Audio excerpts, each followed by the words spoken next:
Hi, and welcome to the Power Hungry Podcast. I'm Robert Bryce. On this podcast, we talk about energy, power, innovation, and politics.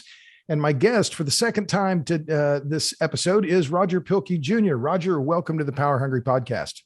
Robert, thanks for having me. Now, I know you may have remembered the last time I had you on, I have every guest introduces themselves. So I know you're a professor at the University of Colorado. You have a lot of other things on your CV, but if you don't mind, imagine you've arrived at a party, you don't know anyone there, and you have about 45 seconds to introduce yourself. Go. Well, that depends if I want to have a conversation or I want them to leave me alone. If I want to have a conversation, I say I study science and sports and doping and so on, and they go, "Oh, wow, that's interesting." And if I want them to kind of walk away, I say I study energy policy and science and politics. And climate change. Usually they find their way to the punch bowl. And climate change, they run away. Okay, but you've also authored, okay, so thank you. You're the author of 8 books, the most recent of which is The Rightful Place of Science. Oh, I thought I had the subtitle right here. Disasters and Climate Change. Right, The Rightful Place of Science, Disasters and Climate Change. So you've written a lot recently, and the IPCC report came out just a few days ago. Let's talk about that. What does the latest IPCC report say, and how does what it says differ from what has been reported by the big media outlets? Yeah, it's important for people to understand that the IPCC has a 30-plus year track record of continuity in its top line findings, that humans affect the climate. Greenhouse gases are a primary means of that. Those effects can be detected, and going forward, they carry with them some risks that we may want to do something about.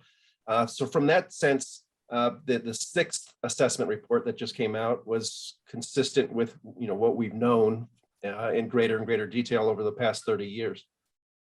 The interpretations of the report sometimes differ from the substance. It's a 3,000-page report, and I don't expect everybody or even most people are going to even go into the innards and read it. But in particular, there's 2 issues that I've highlighted that we could talk about. One is that the report relies very heavily on very extreme scenarios of energy consumption going forward. And also the report is actually very responsible in how it discusses extreme events. But somewhere in the game of telephone between the report and the promotion and the press releases and the newspaper articles, that gets spun in a way that's not really recognizable when you go back to the science. Well, you've talked about this a lot, and I was looking at, I first interviewed you in 2009. I believe I interviewed your father in 2007. And when I read back on what we discussed now 12 years ago, you've been pretty remarkably consistent in talking about these extreme scenarios. And in a recent interview, just in the last few days, you said the IPCC went down the path of favoring extreme scenarios, not extreme climate scenarios, but extreme societal scenarios. And you said there's a catastrophe bias baked into the IPCC.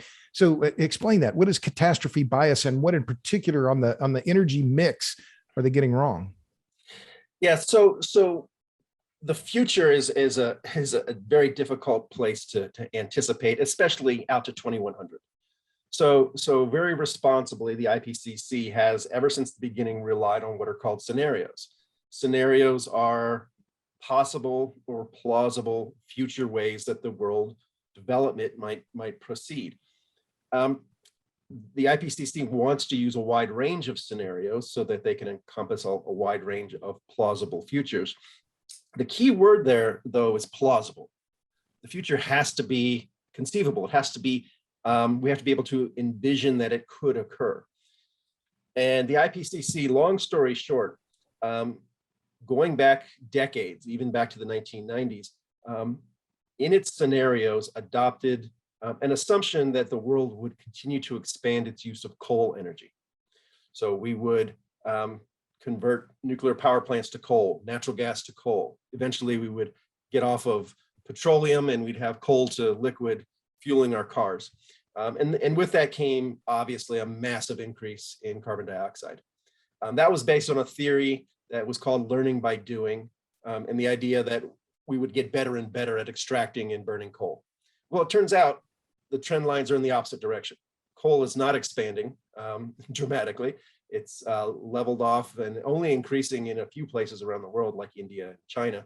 It's going to be with us for a while, but it's certainly not going to increase by more than 6 times, like the most extreme scenario has baked into it. And if I can interrupt that scenario, it's RCP 8.5, representative concentration pathways. I never looked up RCP until just a few hours ago. But that 8.5 is where you see these extreme adoptions of coal coming forward. And I just looked at the latest BP data. I just graphed it myself. So the peak, I think, was in 2014, and it's been flat or declining slightly since then. And we're seeing an uptick just lately in some countries. But it really, the focus, you're saying if you're going to call out one issue, it's the treatment of coal in these future scenarios. Is that fair? Yeah, and it's not just RCP 8.5 takes a good and well-deserved beating out there. It is the most extreme. It projects that per capita coal consumption will increase by more than 6 times by 2100. But actually, across the entire family of scenarios, increasing coal consumption is baked into all of them.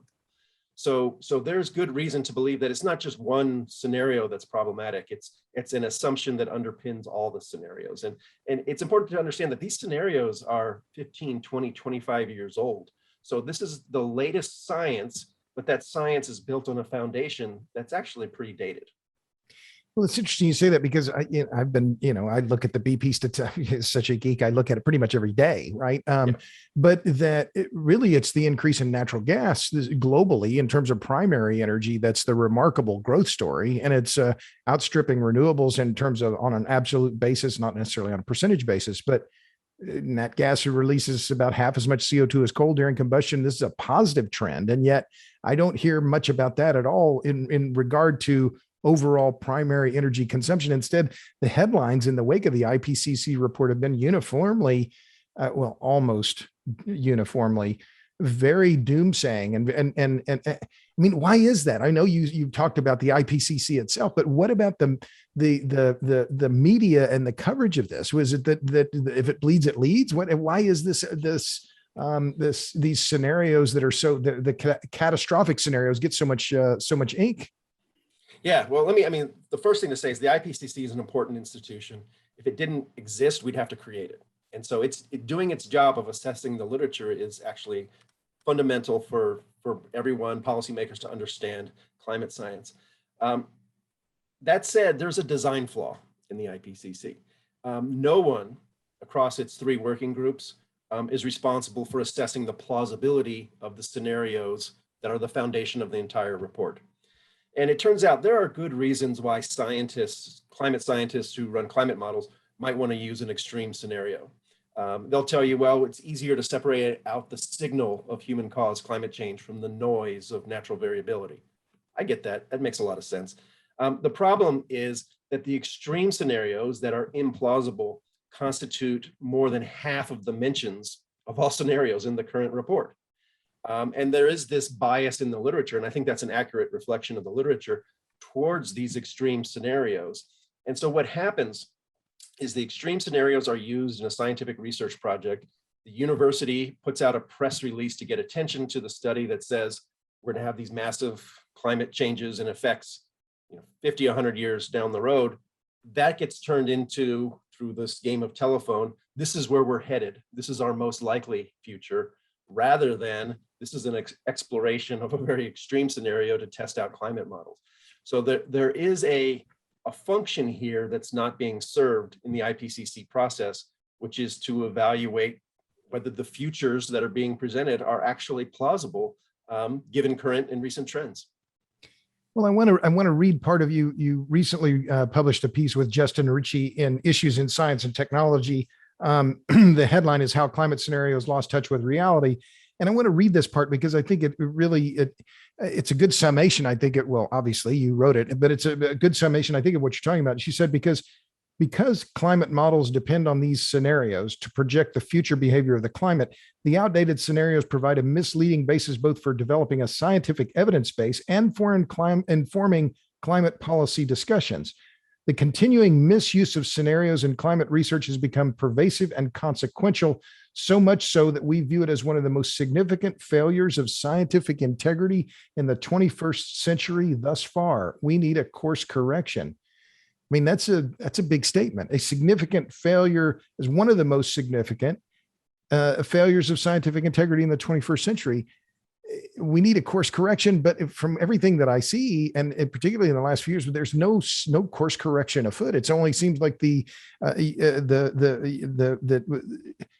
only get more and more extreme prognoses for the future, when it seems to me there's that if you take all of the evidence into consideration, well, maybe the future isn't as bad as we're being told.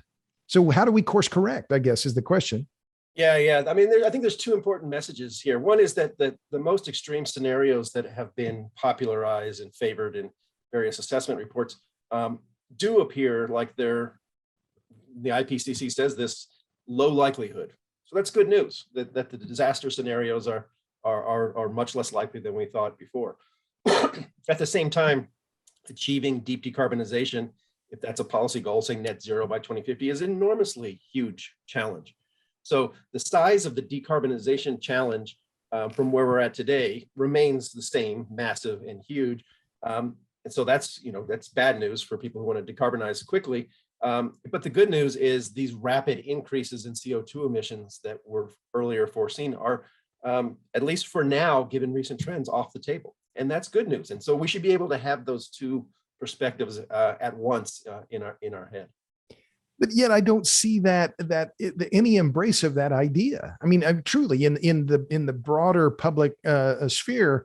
I mean, you called out the IPCC, or no, the head of the UN. You said that his claims about the IPCC report were irresponsible hyperbole.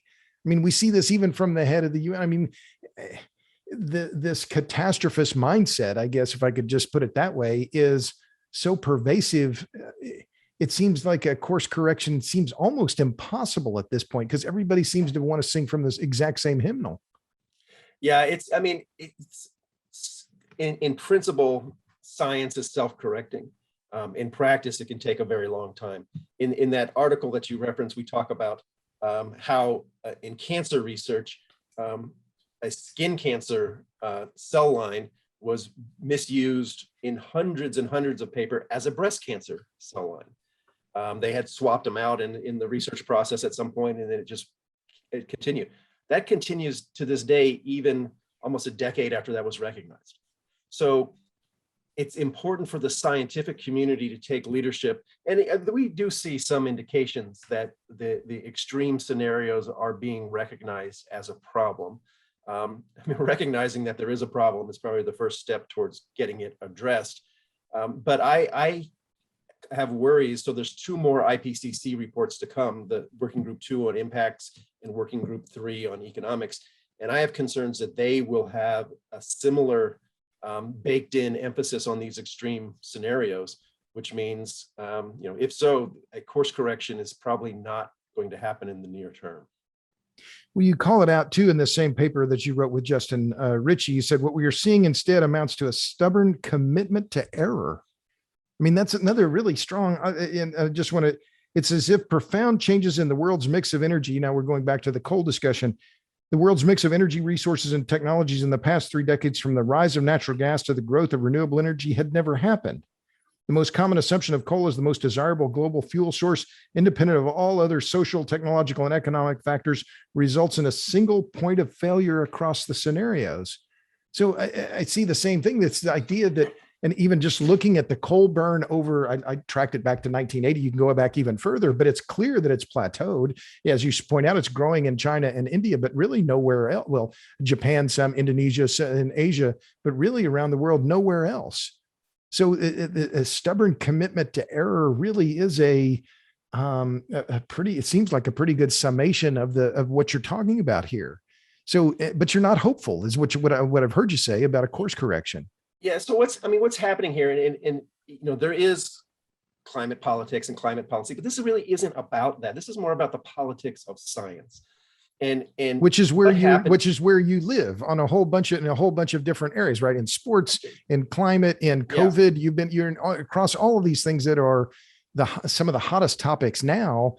And if I would summarize a lot of what your work has done and what you said in your congressional testimony a few weeks ago, is that this integrity of the scientific method is being lost. Is that fair? I think in a number of areas we've lost our focus on that. So, for example, in this case, And it lost our focus on the integrity part, or the integrity of science. Yeah, I mean, science has been used as a political football, obviously, by the right and the left. People try to use science instrumentally to try to force certain outcomes in society. And I've always likened that. That's kind of like pushing a rope, because science isn't an actor out there. Science can inform our decisions, but it doesn't compel our decisions.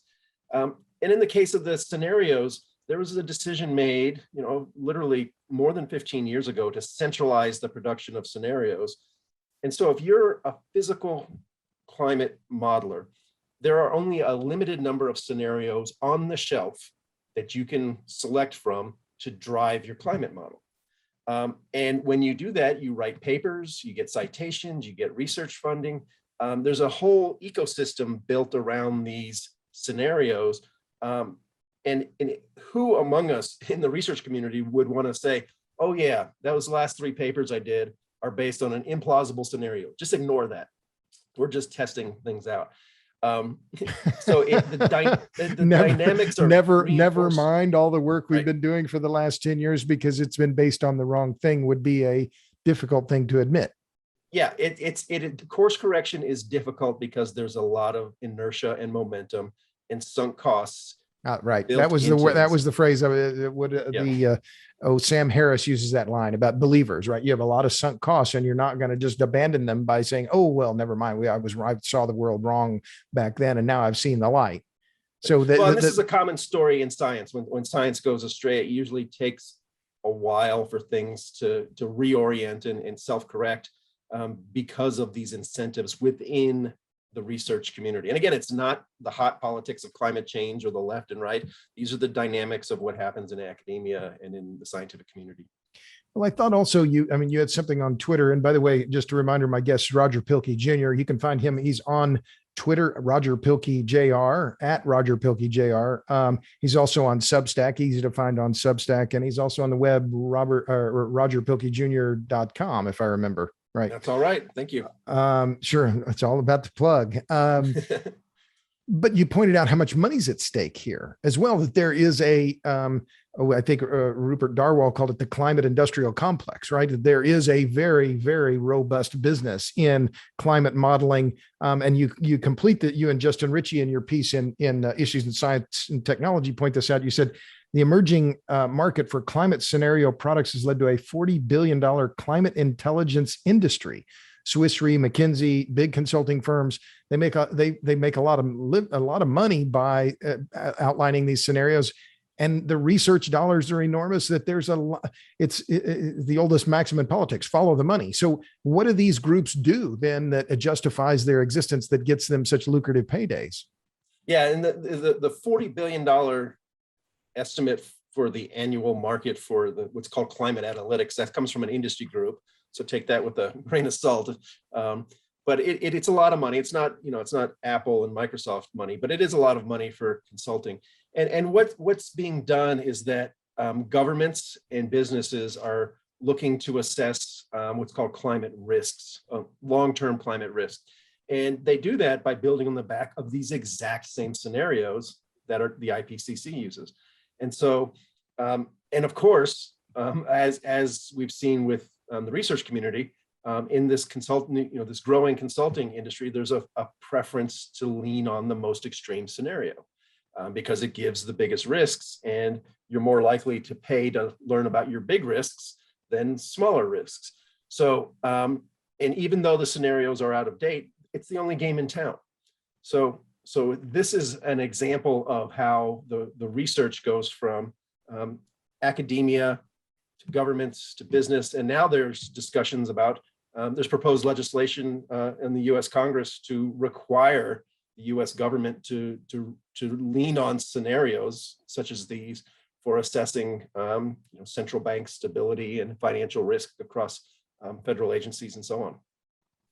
So it's become this really a sledgehammer that's used by a lot of different interest groups to get more money, more funding, more influence in the political system. Then, and so what you're describing to me seems like some kind of policy flywheel that's going to be very difficult to slow down. Is that a fair assessment? Yeah, and it's, I mean, as a card carrying political scientist, it's, this is politics 101. I mean, we see this in, there's even a phrase, beltway bandits, consultants who provide services to government with some specialized expertise, often quantitative, proprietary. And so I don't see it as anything unusual. It's the natural evolution of this particular area of expertise to become wedded more closely to government and industry. And there's an iron triangle in there somewhere. Sure. So yeah, I mean, the important thing to me is there's always going to be money. There's always going to be winners and losers. But at least let's get the science right. Let's not. And when we know that there are aspects of the science that are out of date or just wrong, continuing, this stubborn commitment to error is not the right thing to do. So get the science right, and then the political system, the economic system, that they have their own issues, but the things that I'm, my expertise is on is let's get the science right.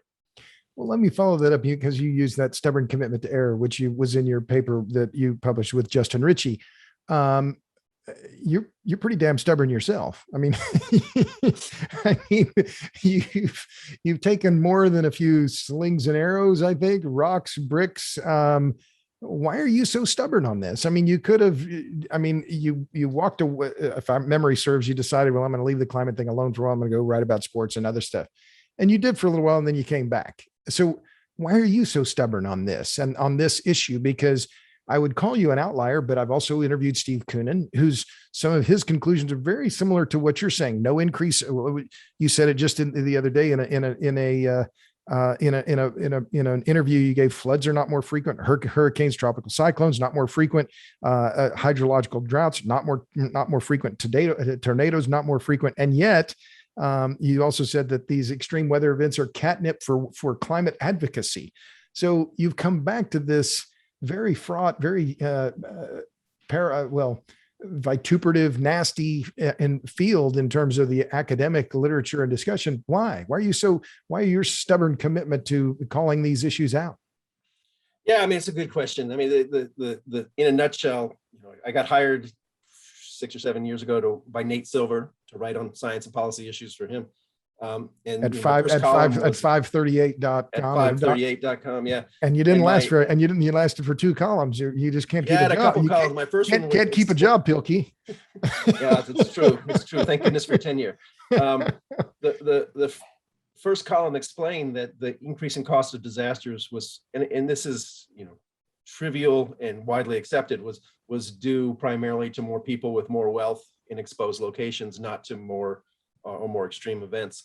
And this was before the whole cancel culture thing exploded, but there was a Twitter campaign to have me fired, and basically it worked. After that, I got investigated by a member of the U.S. Congress for testifying that there weren't more hurricanes, which again the IPCC reaffirms. So and 538 was 2014, is that right? Yeah. Yeah. Okay. Yeah. And then, John Holdren, who was President Obama's science advisor, wrote a screed about me and put it on the White House website. And I mean, you realize that as a faculty member, you don't, you can't really compete with members of Congress, president's science advisor, Twitter mobs. And so I did, move to another, which, for me was fantastic, was refreshing, rewarding, and I have a whole parallel career. But, at some point I realized I have tenure at a big university. I can't be fired for my views, and I have some expertise. So I do view it as kind of a professional obligation to call things like I see them. And yeah, people will yell at you, but that means your work is significant in having an impact. So, I'm not going to be doing the climate thing forever, that's for sure. But this, the reliance on the extreme scenarios, which I came across Justin Ritchie's work in 2017 and 2018, who's now a collaborator with me. That's something that someone should be singing from the rooftops about, because it's a major, serious fault in all of climate science. I mentioned earlier that I looked back at an interview we did in 2009, back when I was writing for Energy Tribune, and I reread some of the notes, or rather the article that we published, and it's on my website. And it's pretty much this. In the last 12 years, you really haven't changed your tune, as far as I can tell. You said we need more focus on adaptation, and you said we need less stealth advocacy by experts. We're going to need climate science for many decades. So we should take care that it maintains its credibility. Let me just start about the adaptation part of it, because we talked about the money, right? You follow the money.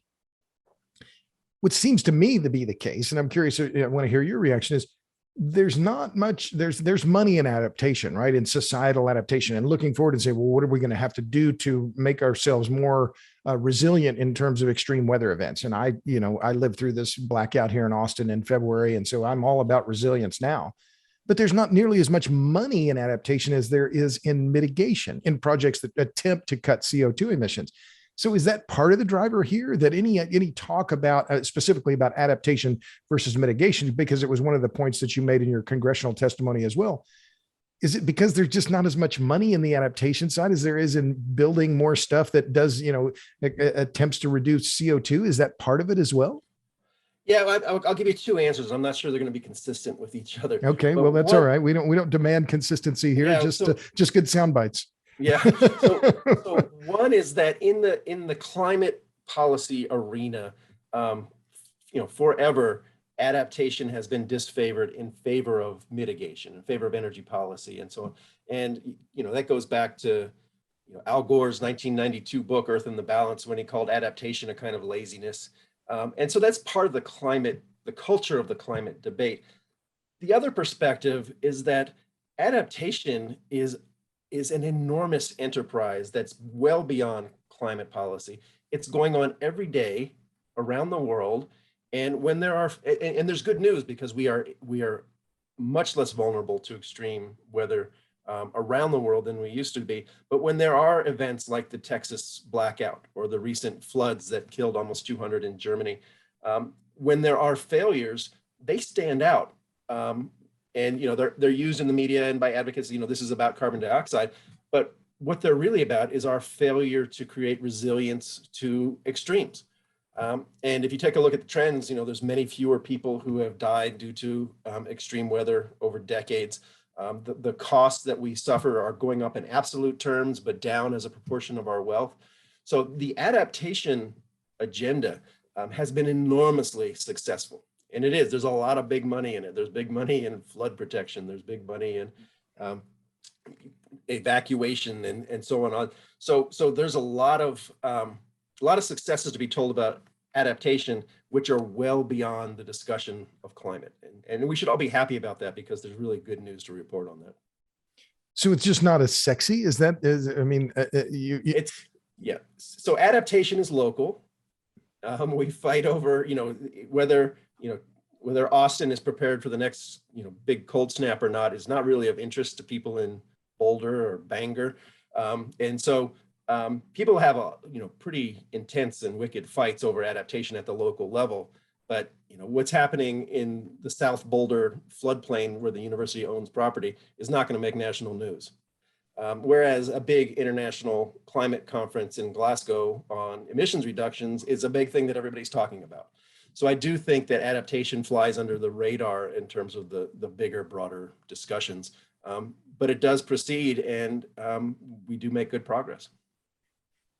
Well, I think you hit on it though before, where Gore said, well, that's just laziness, right? But that it's not as sexy. You're right. It's not as global.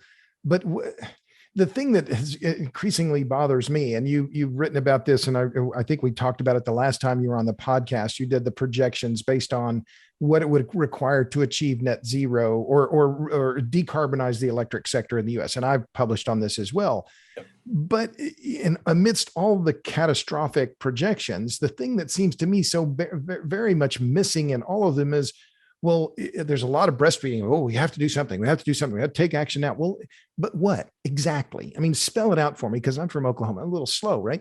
Just take it slowly, but walk me through how you're going to get there, because that's where I find no credible kind of serious analyses that says, here's the real pathway, including the IEA's roadmap to net zero, the Mark Jacobson's work, Jesse Jenkins' work. It's a lot of hand waving. Oh, we'll just build terawatts of new renewables without any understanding of what is actually on the ground.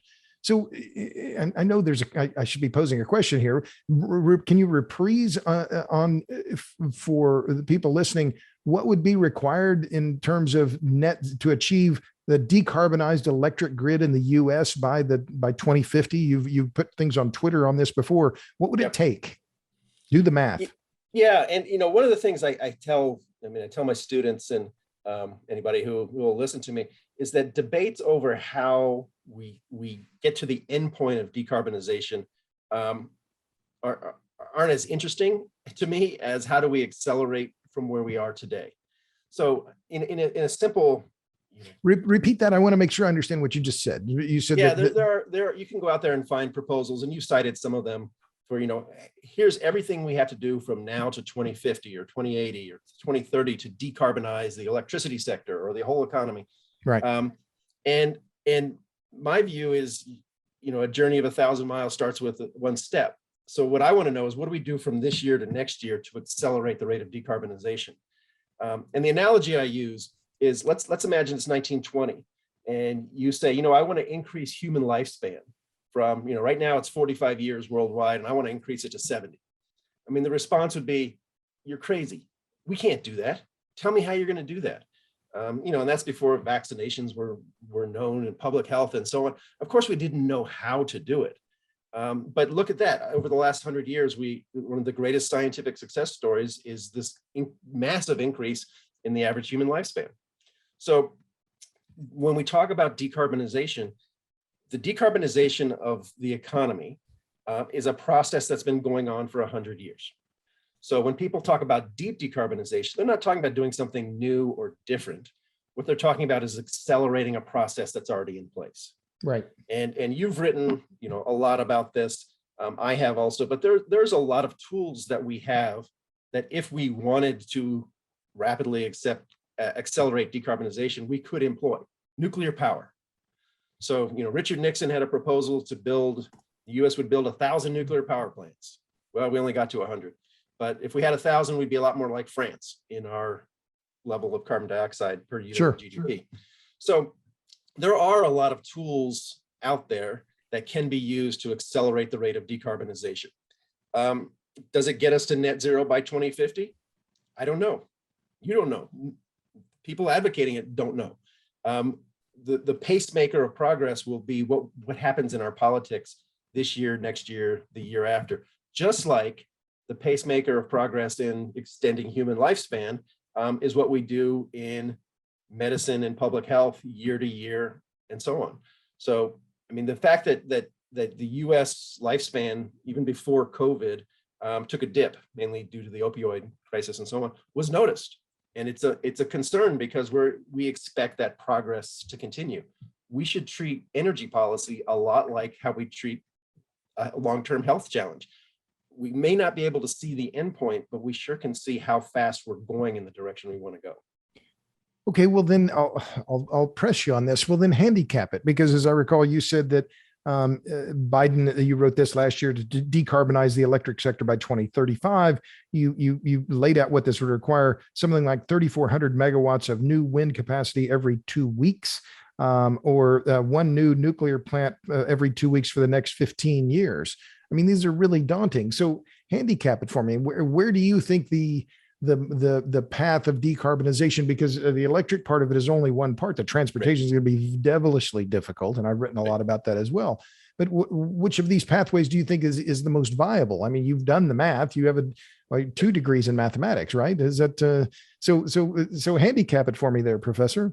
Yeah. So one of the things we have to understand is that when we focus on carbon dioxide emissions, we're probably focusing on the wrong metric. That's an outcome. That's a result of processes and technology of combustion. And I very much think we should focus on the further upstream on the inputs. So for example, coal-fired power plants.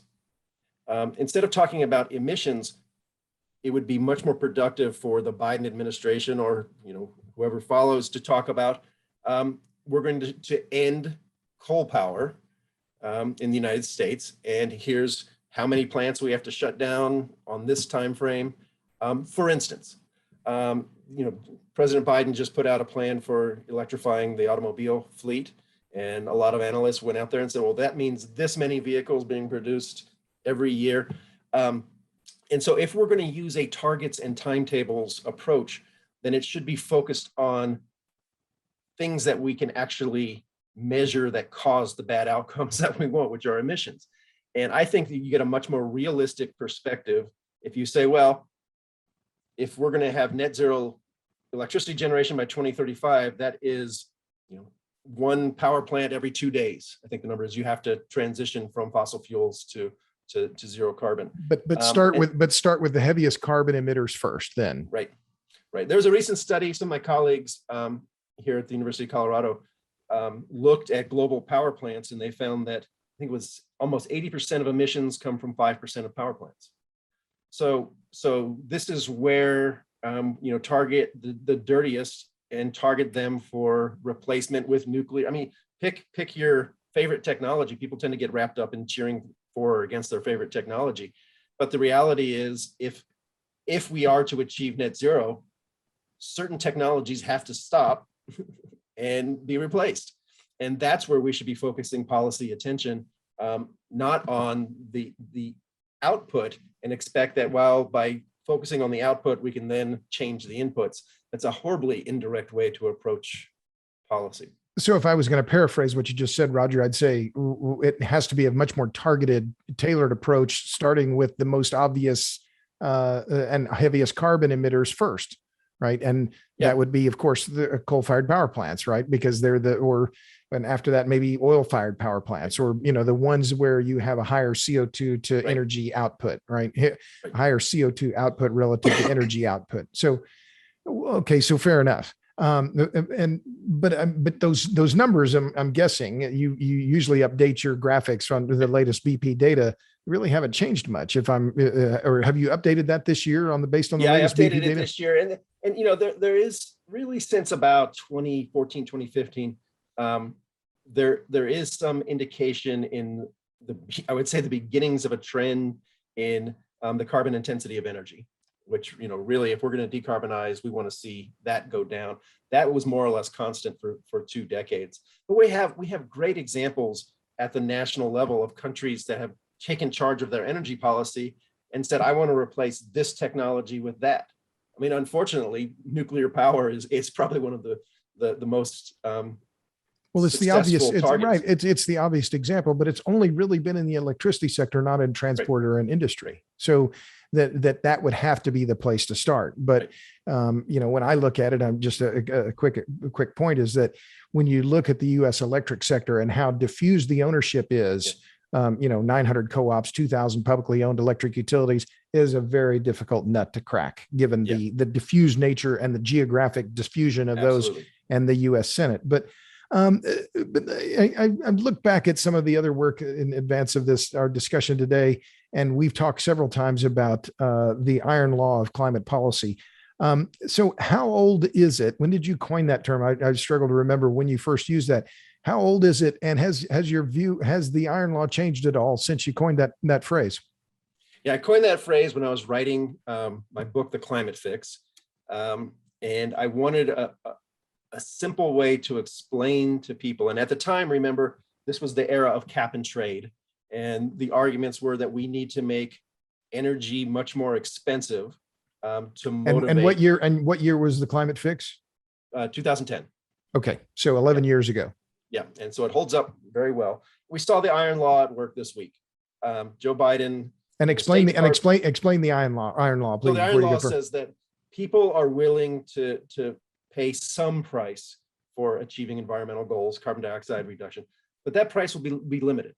And it's a function of, if you're super rich, you'll pay more. And if you're bare bones and you're living on the edge, you're not willing to pay anything at all. We see this with the yellow vest protests in France.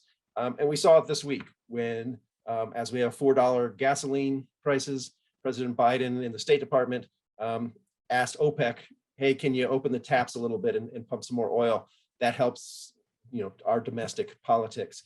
And the reality is people don't want to pay more really for anything, energy included, and all the things that we have that are produced by energy.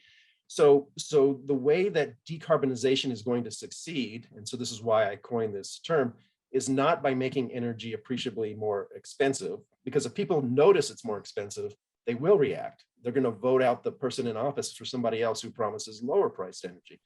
But we have to come up with substitutes, technological substitutes for energy production and consumption that are cheaper and ideally better quality. I mean, this was the time, remember, we were arguing about light bulbs. The squiggly little light bulbs. Right. Now I go down to Home Depot and I can get an LED light bulb that's just as good, better than an incandescent, and it costs less, and nobody fights over it anymore because the technology was there to replace it. It's the only kind you can buy now. I can't. Yeah. I haven't seen incandescents in the store, but so that's, you gave a good explanation. I guess my abbreviated analysis of the iron law is, when economic growth gets constrained by climate concerns, economic growth wins every time. People are always going to vote their pocketbook, not the climate, right? Is that a fair summary? Yeah, I think it's a fair summary. And the point is where they collide. I mean, people are willing to pay. I mean, we pay a gasoline tax at the pump, every time you fill up your car. And that goes into the highway trust fund, and people see the benefits of that. So that's been a 45-year, 50-year tax. But even the Biden administration says they're not in favor of raising the gasoline tax. Right. That's because the iron law says that you hit a ceiling at some point. It'll be different depending, if you're a billionaire, you got a different ceiling than if you're, a thousandaire. It's just and again, it's an iron law because, there's no point in arguing about it or wringing your hands about it. It's just a boundary condition for policy design. A boundary condition for policy design. I like that. So nothing has changed then in your mind about the reality or the enforcement of the iron law in the last decade then, or you've only become more convinced of its truth? No, I think it still exists, and it exists around the world in different places. One thing that we've seen is that as efficiency has taken hold in many economies, and that the average person pays less for energy today than they used to, as a percentage of income. News. Right. Yeah. Yeah. That means they have more money for other things. So I don't see this trend, all of a sudden people just saying, oh yeah, double my electricity bills. That'll be great. This is just a long-standing trend that's just out there. And as we look at, what sort of policies will accelerate decarbonization, recognize that appreciably making energy more expensive isn't going to be one of those successful policies. Well, and so I guess the modern example or most recent examples of the iron law in effect would be China building 19 gigawatts of new coal-fired power plants last year, or the Japanese, in fact, building, well, they're high efficiency, low emitting, they call them HELI plants, the ultra supercritical coal plants, but they're still coal plants. So that Japan, China, anywhere you look around the world, these countries are going to act in their own self-interest because they can't afford to not have electricity. Is that, I guess that would be another way I'd put the iron law in action lately, is that this is the example, and it's happening in the electric sector as much as anywhere else.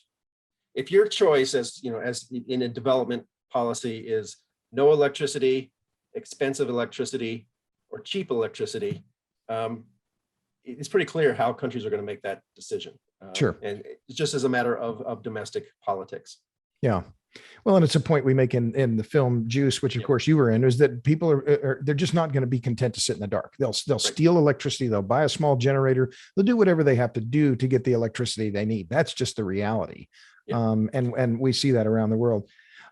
So we talked earlier about, I want to shift gears here and talk some about COVID and then some sports, and then we'll wrap up. But you've also been very active on the COVID front. And let me just start with looking back, were the lockdowns a mistake? I mean, I know this, I'm jumping in, you're really focusing on policy and science, but if we look back and now we're facing these mask mandates again, which I don't like the masks, I've been vaccinated, but were the lockdowns a mistake?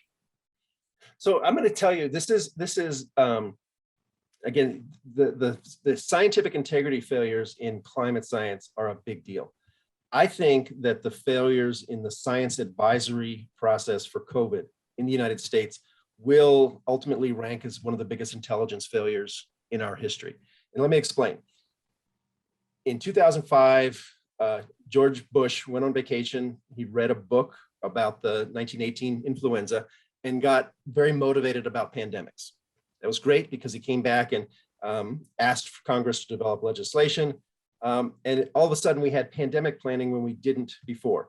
2009, 2010, we had the H1N1 virus. Again, it didn't become a pandemic, but it was an epidemic, and it created further motivation for the US government to come up with pandemic planning.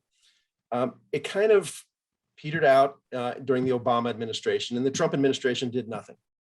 In a nutshell, across these three presidencies and in the congressional legislation overseeing pandemic response, we do not have in this country a scientific advisory body to answer questions like, what are the options for quote unquote a lockdown?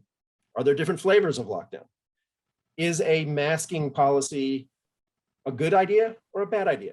What are the costs? What are the benefits? Here's our best expert advice. At no point during the pandemic, even up to date under President Biden, do we have a body constituted of the top experts, whether it's on masking or opening schools or whatever it happens to be, to provide, here's what the evidence says. And so what happens is we have, under the Trump administration, we had the coronavirus task force, which was largely a political entity. We have Anthony Fauci, who, for all of his merits and expertise, has become a political football himself. And then the idea that masks will become a political statement. If the CDC puts out guidance, Centers for Disease Control, under the Biden administration, they can't help but be associated with the current administration. Right. And so if you look around the world, most countries have an expert body at the highest level. And they can be right and they can be wrong, and people don't have to like their advice, but it's separate from political appointees and their bureaucracies and ministries and agencies.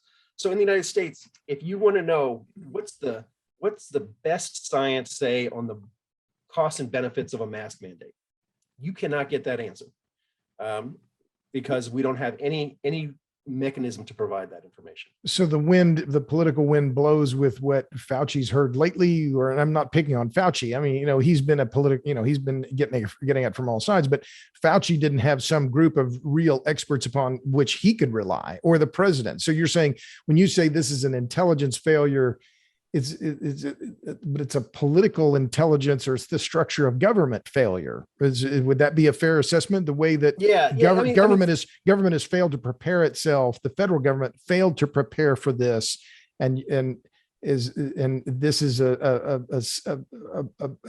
major failure in the policymakers to get good, or as you put it, robust science advice. Yeah, I mean, and I'll give you an example where it works really well. Is vaccination. So the FDA and the CDC each have their own expert committees of independent scientists who will recommend or not recommend the approval of a potential vaccine for wide application. That process works well. We just had an example where it's not COVID, but FDA approved an Alzheimer's drug that had a lot of questions, a lot of industry, maybe thumb on the scale. And the advice was bad, and that prompted a rethinking of that decision. So separating out advice from decision-making is absolutely essential to the healthy use of science. The decision maker doesn't have to take the advice, but the politics of science are much healthier when people can see, all right, President Biden, you have option A, B, C, and D with these different consequences. All right, the expert gives the president that. Then the president says, okay, I pick option B, and here's why. Right. And so then there's political accountability for making the decision. One of the problems we have now is that, for example, CDC is responsible for procuring the science that is behind a mask recommendation and then issuing that guidance. So the decision maker is the same body that's developing the expertise. And for an and it outside needs to, and observer- it needs to be separate. There needs to be a separate advisory board, lack of a better phrase, that would say, well, we're the experts on masks, and another one would be the expert on lockdowns. Or is that what you're saying? Am I getting that correct? Yeah, absolutely. And because we do it really well in vaccination, but vaccination is only one.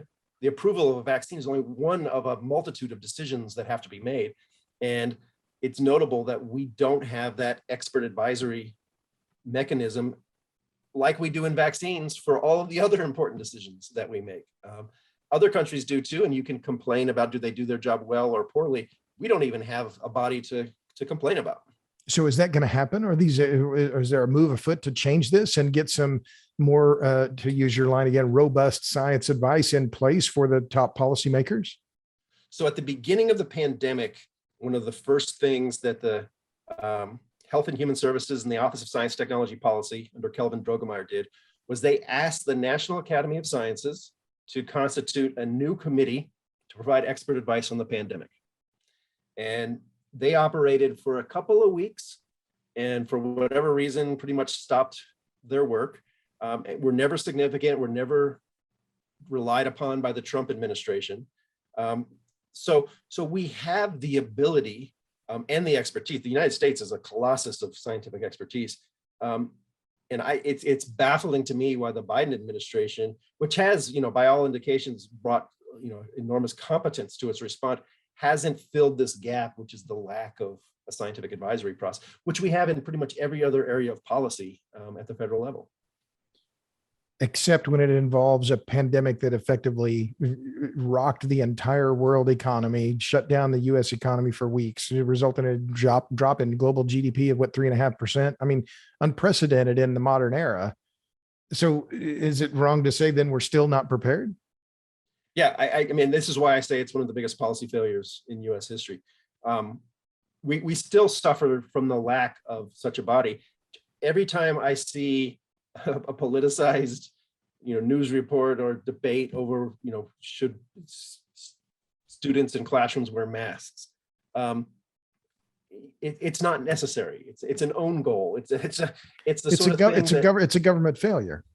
It is a structural government failure in how we design the entire policy process, from the research to the assessment of that research, to the integration of that research with economic and political factors to come up with recommendations. All we see as the public and decision makers is the mandates or recommendations that come out of CDC. So we see the end of the process, and it would provide, and I don't like this term, but it would provide political cover to decision makers making hard decisions in a politicized environment. By saying we have the top experts in the world, and this is their consensus, and this is where we're going, instead of, and Fauci's been the political, this isn't what you said 3 months ago or 4 months ago. You said, oh, well, we don't mean this, or this isn't important or whatever. But it's interesting that you put in those terms, because I'll just add, what I saw in the wake of the blackouts here in Texas, again, was government failure. It was a policy failure by policymakers to understand the nature of the grid. What you're pointing out is on the national level is a government failure by policymakers to understand the risks and how to assess them, right, and how to deal with them. So, but if I can, you've looked at this a lot. And it's maybe beyond something you don't want to talk about. Were the lockdowns a mistake? And I don't know if you want to get into that or not, but that's been now we're facing the Delta variant, and everybody's saying, well, wear a mask, but don't do another lockdown. So, and others are saying, well, we should have locked down right away, right after the Wuhan thing coming. We could have, who knows? But given how you've looked at this for months now, what do you think? Yeah, I think your last statement was, who knows? This is a question of policy evaluation. And when you do a policy evaluation, one of the questions to ask is compared to what? Right. Yeah. Right. And so we don't have any good comparisons for another pandemic. Well, we don't even know what our alternative options were at the time. Right. Right. So you can't say, well, what alternatively could we have done, and would we have expected it to turn out better? This is, again, a failure of our ability to come up with independent expert advice, which provides options to decision makers and says, here's our best guess as to the outcomes of taking this fork in the road versus that fork in the road. Right. My big concern about COVID, and we see this worldwide, is that a lot of governments focused in on public health. But the other side of the coin was the economy. Right. And the integration of public health concerns and economic concerns was almost never done anywhere in the world. And that's where politicians, if you leave them on their own and say, all right, we're just going to give you public health advice, you got to worry about the economy. Most elected officials aren't, they're not trained and they're not expert in saying, all right, I'm going to take all this expert knowledge and condense it into policy options. That's right. We need our experts to support policymaking in that way. Yeah, well, and just to build on that, when the economic hits had real public health effects, right, that had nothing to do with COVID, right, whether people with depression or drug abuse, or I mean, those have been the deaths of despair. Those have been pretty well accounted for. Well, so we talked climate, COVID. Let's talk sports. Did you watch the Olympics? I watched some, and man, it was seeing no people in the crowd. And I watched every USA men's basketball game. I'm thrilled they won, but it left me kind of cold, the whole thing. I mean, did you watch the Olympics? Were you I tuned watched a lot in? of the Olympics. Yeah, of course. Yeah. And what was your take? Yeah, I feel bad for the athletes. I feel bad for Japan. The IOC pressed forward, and it was questionable, whether they should have or not. People can have different opinions on that. There are real questions about, the performances that we saw. Apparently, the track was built to be faster. People are running in faster shoes. There was long periods in the year before, due to the pandemic, where there was no drug testing. So, my view is, and as somebody who studies this area, enjoying the Olympics always requires somewhat of a suspension of disbelief, and enjoy the moment. Well, see, that was what I was going to interrupt you, because you probably heard John Hoberman's name. He wrote a book called Darwin's Athletes on human performance and drug testing and those issues. And I remember I ran into him a few years ago, and I said, "Do you watch sports anymore?" He says, "No." He says, "I just don't watch it." He said, "Because I can't believe it anymore." He says, "I know too much to watch sports." So you're saying you know too much, but you ignore what you know because you enjoy watching it. What, go tell me, explain that. Yeah, well, they say that you should never watch the creation of legislation or sausage. Right. And I'm a political scientist, so I professionally, that's what I do. And I think it's possible, at least I try, to celebrate and respect all the hard work and efforts that the athletes put into their craft, right, and understand that like in many contexts, they're being served by imperfect institutions, and that's not their fault. But I'm hopeful that the entire experience of Tokyo prompts a good hard look at again at the IOC, its governance, anti-doping, and the experience of Sha'Carri Richardson, who was busted for smoking dope. It looks, it's tragic for her. It's tragic for all of us who would have enjoyed watching her run. Sure. But that may prompt a revisiting of that particular policy. So, I enjoy the Olympics and the athletes, and hope that it's just another step towards making things better for their workplace. Well, so let's talk about that, because that was one of the things, the Sha'Carri Richardson being drug tested and them finding marijuana. I immediately thought this isn't going to happen in the NBA, right? The NBA's they don't test for weed because the NBA players have a very strong union, and they're much more of a athlete controlled outfit. I would argue have far more power in some cases than even the owners of the teams do. Yeah. So how does that balance of power? Is there a need for a shift in the balance of power in track and field more toward the athletes, or how does this get resolved, particularly when it comes to marijuana, which is legal in Colorado, legal in a bunch of states now in the US? Yep. Yeah, I think you put your finger on it. It's that the professional leagues, it's not just the NBA, but baseball and football in the United States, have very strong player associations, and the players play a much greater role in governing themselves. There's a study that was put out. It's been a little while ago, but I think looked at 2012 to 2016, and it found that in the major professional leagues, about 50% of revenues finds its way to the players in salaries and so on. Right. And in the Olympic movement, it's more like 10% or less. Right. So there's been a long-standing debate over whether Olympic athletes should unionize, whether they should have player associations like you see in the professional leagues. Anti-doping at the Olympic level is something that is done to athletes. It's not something that athletes do to themselves like they do in the professional leagues. Marijuana is on the list because the US government wanted it on the list in the 1990s to tell kids that marijuana was a bad thing, not because it's performance enhancing. So there's a deep, deep political overlay on Olympic governance that you don't have in the professional sports.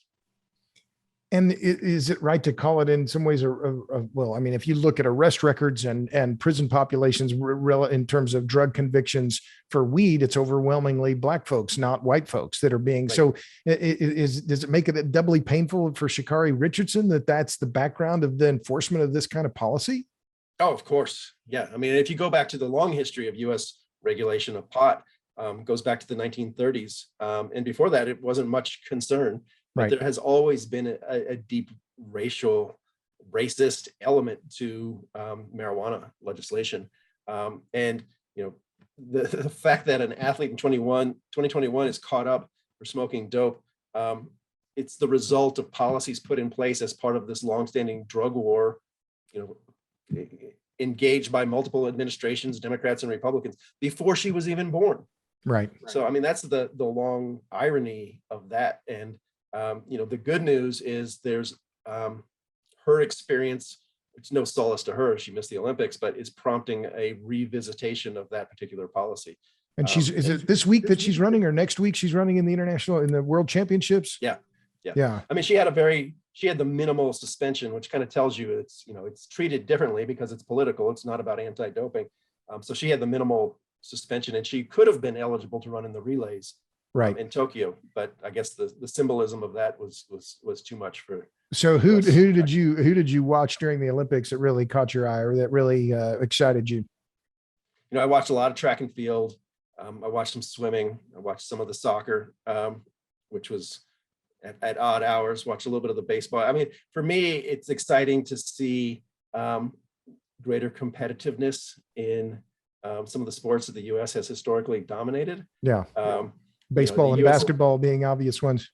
Yeah, in basketball, the U.S. is still up there. There was some concern when they lost a few of the games along the way, but seeing Canada win its first gold medal in soccer, it's fantastic. And I tend to look at track and field because I've done a lot of research related to that issue. Fascinating. I spent a lot of time watching, for the first time in my life, women's weightlifting because of Laurel Hubbard from New Zealand. And the controversy over trans athletes. Oh, right. So there's always some element of the Olympics that connects out to the broader world. Right. And your issues on sex and sports. Caster Semenya, you've been actively involved in that case for how many years now? It's probably about 5 years. We've been working pretty intensively on that. But didn't you testify on her behalf? I was an expert witness for Caster Semenya when she had her case before the Court of Arbitration for Sport. That was 2 years ago, 3 years ago? Yeah, that was 2019. 2019, right. I know I'm interviewing you, but I thought the woman I learned about her because she lives here in Austin, the discus thrower, the American discus thrower. I just thought her footwork and her power, just amazing. And I love the high jump too. I just think, and the two guys, the Italian guy and the Qatari guy who split the gold. I mean, there's no other sport in which you can just say, oh, well, we both jump the same height and we can share them. Right. And they both look at each other like, yeah, baby, let's do it. And apparently they're good friends too. So they trained together, special. Which was, I mean, it was really just my son, Jacob said, hey, you got to watch this, Dad.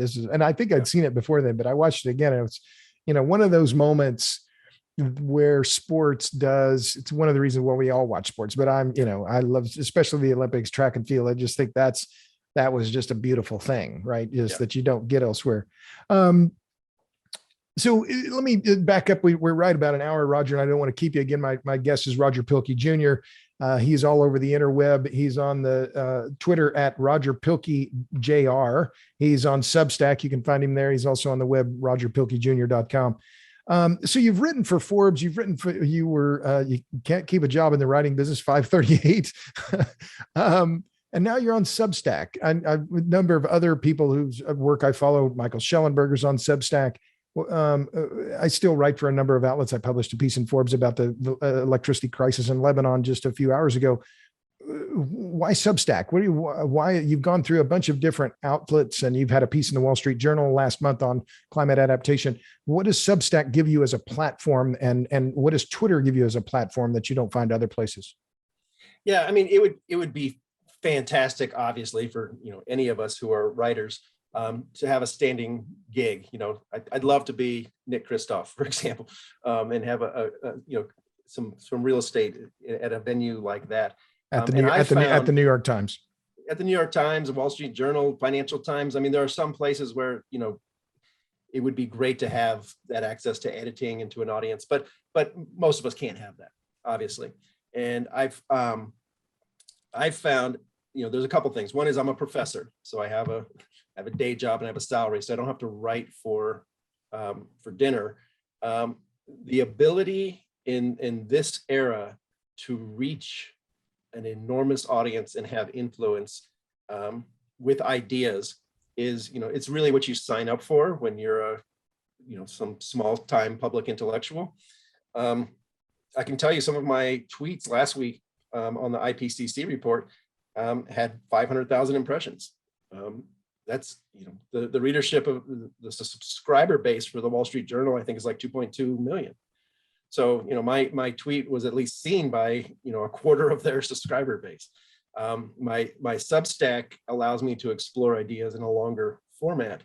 And, there's positives and negatives. I don't have an editor, so, buyer beware.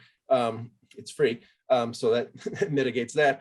But I also get to write on doping in sports, scenarios in the IPCC, COVID, in a way that, if I was at a certain channel or venue that has a perspective or a topic, I wouldn't be able to do the diversity of things I can do. So for me, it's worked, and it occasionally leads to opportunities, at more formal mainstream media places. And I found, for this moment in my career, it's working pretty good.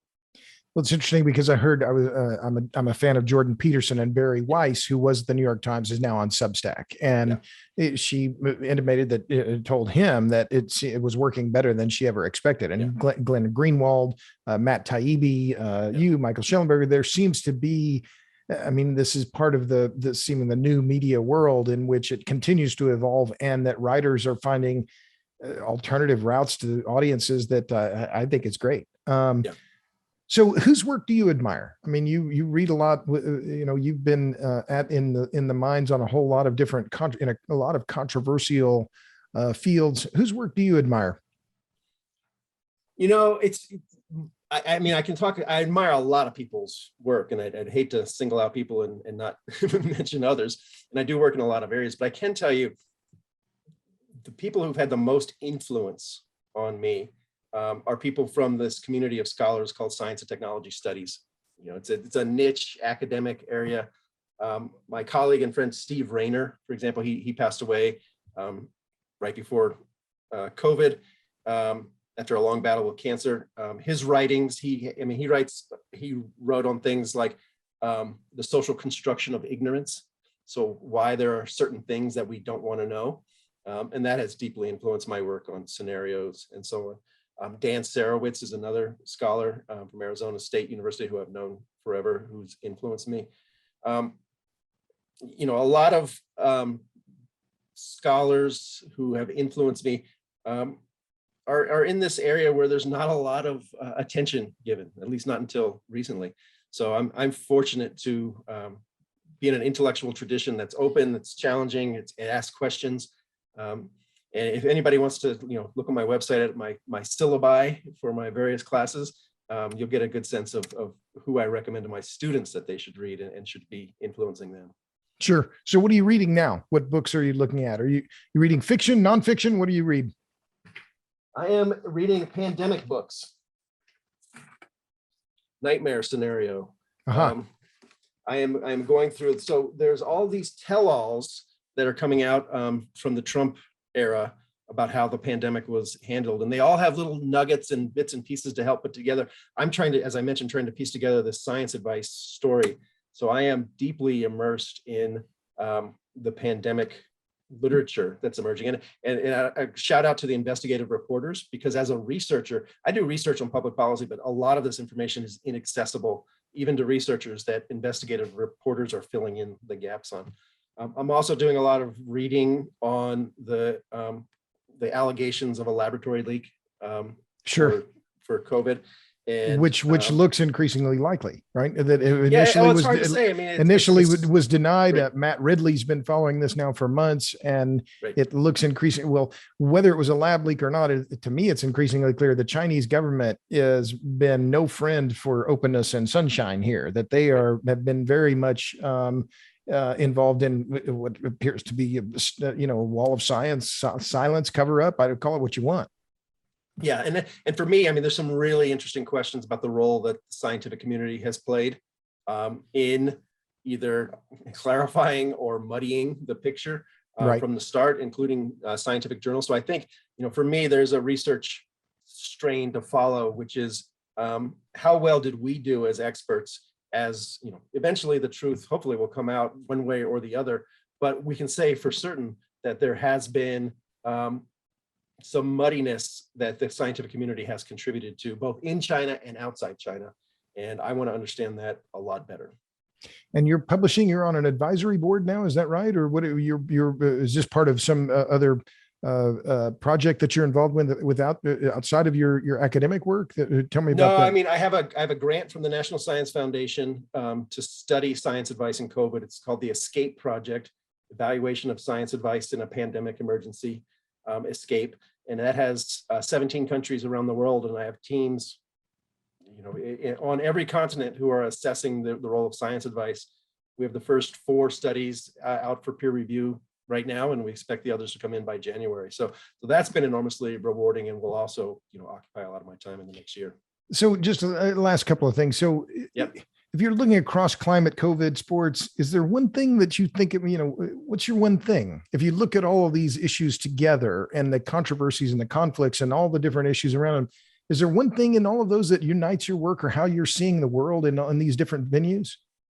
Well, I tend to characterize it as the intersection of expertise and democracy.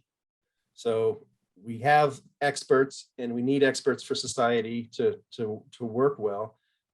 But we exist in decision settings in a lot of cases, not everywhere, obviously, but where we seem to think that everyone gets to participate in the process, whether they have a expertise or not. And so how to reconcile the fact that, the US Congress is full of people who may not have any expertise about COVID and make decisions about it, and so on in every governmental system. I really am interested in how we integrate much needed expertise with the values of democratic governance. That's well stated. So last question then, Roger, what gives you hope? I tell people this, to be a policy analyst, I think by disposition, you need to be a bit of an optimist, because we're like doctors. Doctors don't often spend a lot of time studying healthy people. They study disease and illness. And I spend a lot of time working on policy pathologies. And I am optimistic because if you look at, on all of these topics, public health, natural disasters, energy policy, the long arc of history is really a positive story. I think if people could get in a time machine and go back to 1850 or 1650 and just see how the world operated at those times, we're in an enviable position today. Yeah, there's a lot of problems. There's a lot of things to work on that gives me job security. But at the same time, I'm optimistic because the human spirit has been quite successful in making things better for more people. And so I'd like to be one of the academics who contributes to understanding that, so that we can apply those lessons going forward. Well, that's well stated and a good place to stop. So thanks, Roger. My guest, Roger Pielke Jr. You can find him on the internet very easily on Twitter, Roger Pielke Jr., at Roger Pielke Jr., on Substack, rogerpielkejr.com. Roger, thanks a million for being on the Power Hungry podcast. Robert, thank you. A lot of fun. Yeah. Thanks to all of you. Tune in for the next episode of this podcast on this same channel.